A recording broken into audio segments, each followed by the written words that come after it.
I'm Ron Tanner.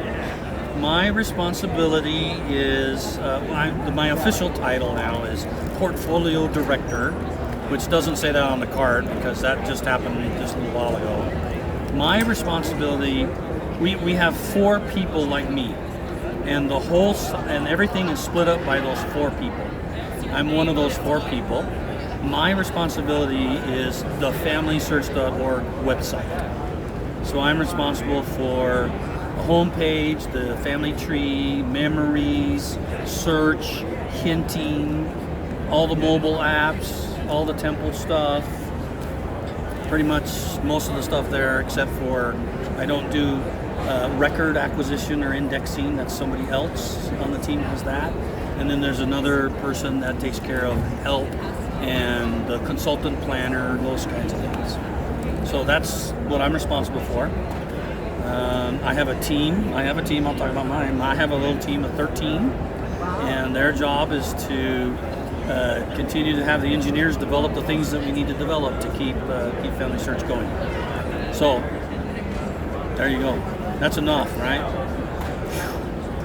FamilySearch really only has 2 kinds of relationships. They have a couple relationship, which has a husband and wife, and they have a parent-child relationship that has a child and the parents. So if you go to a line and a whole line is disappeared, then what that means is somebody disconnected a set of parents from a child. That's all that's happened. So it's very easy to recover. You go to that change log of the child, which is still going to be there, because what disappeared was the parents. Somewhere in there's the parents, right? So you go into the change log and you go and look for parents of that child that were deleted. You restore them and boom, the whole tree's back again. All it is they severed that relationship. You just need to get it back in there. Since the change log records every change that's made to that person, you might have to dig around a little bit, but you'll find it, restore it, boom, it's all back, and everybody's happy. It's scary though, I get it. It's very scary. It's like, oh, my whole family's gone. Where did they go? So there you go. Thank you. Okay. How many contributors have you currently got to the tree? How many contributors to the tree?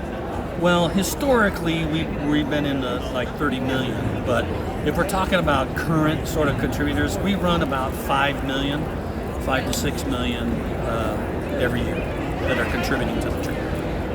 So that's pretty good. Mm-hmm. That seems to work well. So we've added recently some new marriage relationship events yeah. like Live Together. We also allow you to go into a person page now and mark didn't have children, no children for this person, or no couple relationship, which means they never married.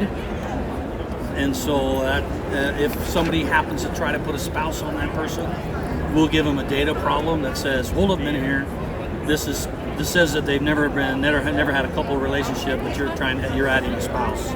So we got a data problem. You can also on that person page, down in the other information, you can say no children. So you can say this person never had any children, and if they try to add kids, we give them a data problem as well. We also added some features to the couple relationship. So you go into the spouse relationship. We added no children there as well to say this couple never had children. And we also added living together, because people sometimes say, well, they never found a marriage certificate. And so we say, well, if they had kids or not had kids, but you have evidence that they were together as husband and wife, or wife or husband for a period of time, then you should put in live together, and we'll treat that as a couple that were married. We don't distinguish that in Family Tree as far as church-related functions go. So those are the things we've added just recently. Yeah, and you've got coming up, you talked about a beta version of new warnings before merging. Yeah, so my boss told me the other day, he says, you got to figure out how to make it so people don't change good data, right? That's always a goal we have. Big problem. Yeah, it's not really as big as you think it is, but it's big to you. If it happens to you, it's big. okay? But it doesn't happen everywhere, you know. It usually happens because we have families that are multi-generational Mormons that have documented their stuff for, you know, centuries, and, you know, they don't want to have that stuff changed, right? But now I can't remember what I was talking about. A beta warning system. Oh, yeah. So I'm sitting there thinking about what is it we can do to help slow this mess up. And there's multiple things. One, I'll tell you the two things, and then we'll talk about the new merge stuff. I want to, and we haven't planned to do this, it's just something I think I want to do, is I believe that people, when we give them a hint, and a hint from a source, they think it's correct.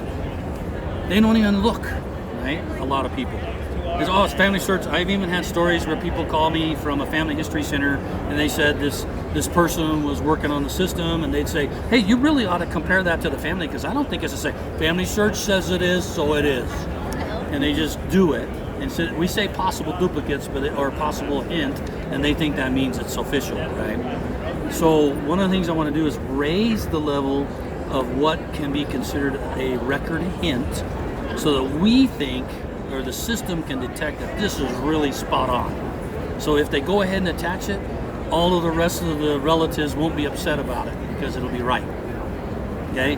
And then what we'll do is we'll put the hints that aren't as good, and we'll stick them at the bottom of the page. Do you all remember the find similar people? Do you know that at the bottom of the page? Well, not very many people use that, because it's not in their face, it's not a hint that we're showing, but people who know about it find stuff all the time. So we're going to put we'll call them record clues or something, down at the bottom of the page, so that people that know what they're doing are more likely to be the ones that look at it. So they can add it if it's necessary and recognize that it's not valid. I want to do the same thing with possible duplicates, where merges occur. Make sure the duplicate is spot on. Right now we're sort of messed up a little bit because we do it based on the names of the family and making that more important than the dates and the places. And so that's just causing more bad data being put into the system, because they want to combine people that shouldn't be combined, right? So I want to fix that so that it's another one of these perfect things, and then they can merge them, and you'll be happy, everybody will be happy, and then I'll let you use find similar people that's already there to find those other ones that aren't perfect. And I think by doing that, I can reduce significantly the number of erroneous things that are happening. That's not going to help us when there's some people that just have this book, you know, that was published in 1960 or whatever, that grandma whatever made, and this must be gospel living thing and perfect, because she probably had no access to any records at all when she did it. And we that's just a struggle of battling bad data in the past. It's just, you can't do anything about it usually. Okay, go My ahead. question was actually going to be about merging. So knowing that, that's good. But then have you thought about promoting more? Because I so often go on and there's 4 people that are quite obviously the same. And everybody else that's gone there would have seen that, but no one's actually bothered to look and merge. So have you thought about how we can promote that merge? Promote better merges. Yeah. This is what we're going to do, and I have it on beta, so if you want to go out to beta, you can go try it. It's a new merge where we're trying to slow things down and walk people through the process and teach them how to do better merges. So the first step that's going to happen is we'll show you the duplicate and the person you want to merge together, and we'll make you look at all of the data. So you scroll through and you see the names, the date ranges, the names and all that, and you just kind of look through your scan there and say, okay, does the family look as the same? And we make them look at vitals, we make them look at other information, we make them look at children and parents and siblings. If it all looks good, that's just step 1. Now they have to push yes, continue. Now we go to step 2. And step 2 will pre-calculate what data ought to come over and what data doesn't need to come over. So we'll say if it's unique residence or something, we'll automatically pull it over. We'll automatically pull over sources. Any relationships that don't match up, we'll pull over. And then they'll scroll through that looking and say, no, I don't want that data, or yeah, I want that data, just like they do today. But now they've already looked at it once to make sure they're the same. Now the second step is they're moving things back and forth, but we pre-select to try to help, okay? And then we also, if there's any issues in that data, meaning, for example, here's one of the things we're gonna do. Let's say the birth date is off by more than 5 years or 3 years. We're gonna put a warning there that says, watch out, these are more than 3 years different. You know, it's not likely to be the same person. Go double check. Although a number of people have estimated or guessed That's right. dates, and if you've got the right one, it may well be more than 3 or 5 years That's right, out. maybe more than 3 to 5. What's then? You don't want them to merge together. Oh, no, I'm they saying guessed it is. wrong, then- Well, if they guessed wrong, but it was the right person. Then you can go ahead and continue. Yeah. And then we'll just do different kind of errors, like if they're trying to, if the birth dates are off or the locations, let's say the places where they were born or died is greater than 5 miles, 25 miles apart, then we're going to say odds are these are not the same people, because the people they're merging are most likely the people back in 1800s or 1900s. And in the 1800s, nobody traveled more than 3 miles, right? Rarely. Except to go to another continent. Well, that's of course true, but that's not that often overall. But we'll give you those warnings and stuff, and then they have to go through all of that. Then they'll click continue, and then I got one more thing for them to do on the third phase. The third phase, we're going to show them what the person is going to look like if you say go ahead and do it. So now they can sit there and see if things look weird because what we're going to create. And then if they push continue to say create it, then we're going to go look and say, if we do this, will it create any data problems, like birth after death or something like that? If it does, we'll come back and say, you know, if you push this, you're going to create these 3 data problems. You should take care of that first. Maybe these aren't the same people. You see, I'm trying to teach them how far apart to look on distance, how far apart in ages, and that kind of stuff to try to train them. And then they push OK, and then we'll do the merge. Sounds good. How's that? Excellent. 5 minutes. I'll talk less. Or faster. So on the merge The data that's dumped, because sometimes the source then gets left off. Are you going to have a posse that says, here's all the things that got taken off when this person was Well, we don't think they're going to. We think that people who do quick merges, remember these are ones we show up in the screen that say, hey, these are duplicates. If we make them really great and we automatically select what stuff to keep, we think that they'll just go click, click, click, click, and then we'll go, that's great. That's the idea. Some people will look and some people won't, right? But if we make it excellent in the sense of we think the choice is actually right on, then I think the odds of them doing bad things should reduce significantly. Yeah. What advice do you have for people who are brand new to the family tree? How can they get started and not make a mess? Yeah, so how can they get started without making a mess? Start learning about your living first. We do living hints, by the way. That's a great way to start learning about records. So we don't show living hints on the tree like with the little blue icon, but when you open a living person, we will search for a hint about that person. So, you know, if it's you're probably thinking about a younger generation. So if you got kids, odds are their grandparents are still alive. So they enter in a grandparent, open that person page, and it'll show the 1940 census. So I think working the living, find sources about the living is the best place to start.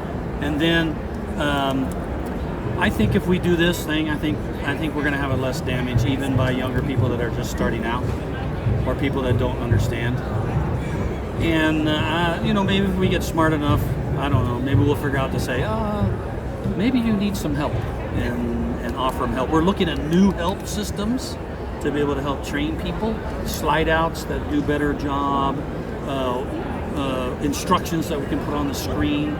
We got a whole team that's been working on it for about a year, 9 months, to figure out what can we do to help the person make good choices and to teach them how to do genealogy. That's a really hard thing to do, especially when you're in the middle of a program and interrupt you to say, this is how you really should do something. But, I have a feature request. oh, a feature request. That's a shocking. Probably one more question. Probably one more. Okay, when you're looking at the research wiki and you're looking at what records are available and you're sitting in the family history library, you don't realize which ones are accessible only there. So you can't prioritize good because point. you make a printout because they all look accessible, and then you get home and you're like, oh, I can't get to this stuff. now I can't get to this. So some kind of indication that this is the one you need to be looking at today, honey, would be really good. Okay. Can we use a different phrase instead of honey? Sweetheart. I think you should use just what Laura said. Yeah. Hey, sweetie, this is one you need to look at while you're here.